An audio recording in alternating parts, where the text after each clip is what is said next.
There are very, very few tablets that run Windows 8.1 and fall under the $100 price tag, and this just happens to be one of them. So welcome to my review of the HP Stream 7.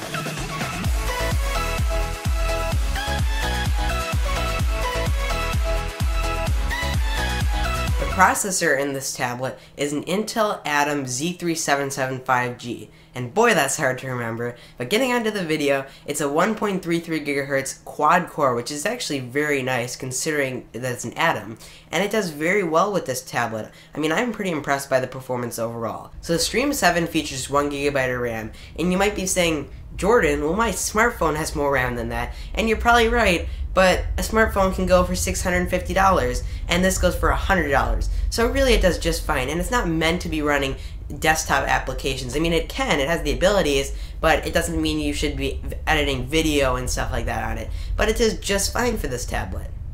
So this tablet has a 7-inch 1280 by 800 display. And it doesn't look the best, I'm gonna be honest, but it really is just fine. I mean, it's good for watching videos. I mean, it's not a really rich display, and it's not very vivid with all the colors and things like that, but it's just fine. So let's move on to size. This tablet is pretty nice to hold in the hand, I think.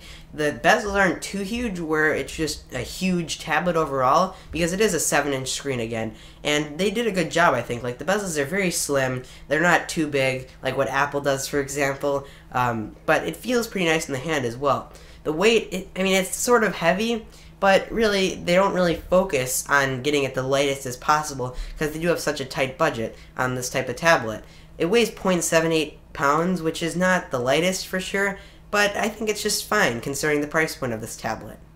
So this tablet does feature 32GB of integrated internal storage, and I think it's plenty for all your videos, music, and photos and things like that.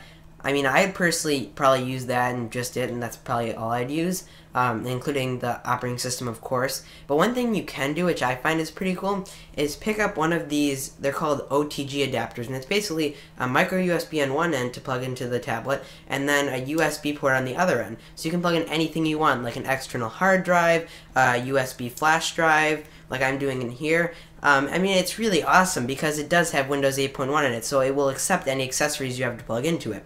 And then all you gotta do is just plug it into the micro USB port on this tablet, and then it instantly registers. So I really think that's a good thing you should pick up. And these go for about $3 to $5. I mean, they're very inexpensive, and I definitely recommend picking one of these up if you would like to purchase this, because it gives you lots of expandability options to plug in other things that you may have.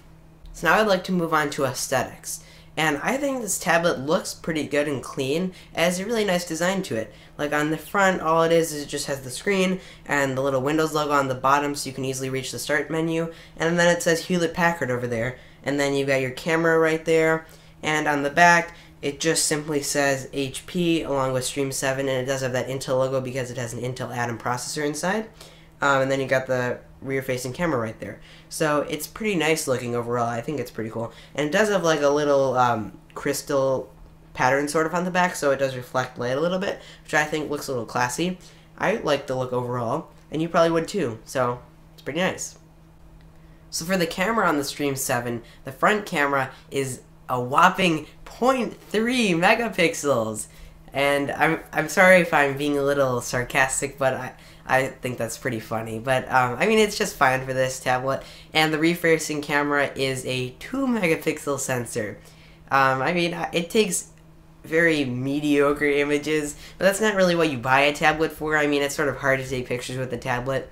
I have experience with that. So I'd say just stick to your smartphone in this situation, people. Okay, roundup time.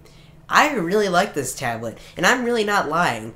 I mean, I've used an iPad 2, and I've used other tablets that are much better than this, but they come in at a much higher price tag. This is only $100, and really, if you have a tighter budget and you want to get a tablet, this is a great offering to look at, and I definitely recommend purchase of this tablet. I mean, a lot of areas, like, it really doesn't excel perfectly. Like, the camera is frankly horrible, but it has a quad-core processor, and it's got a 1.33 GHz clock speed, and I look at that as honestly good. Like, if you have a smartphone that has like a 2.5 GHz 8-way processor, I mean, you might be laughing at this, but really, then go and pick up something that has more power. But this is really good for the $100 price tag, and I would definitely recommend purchase.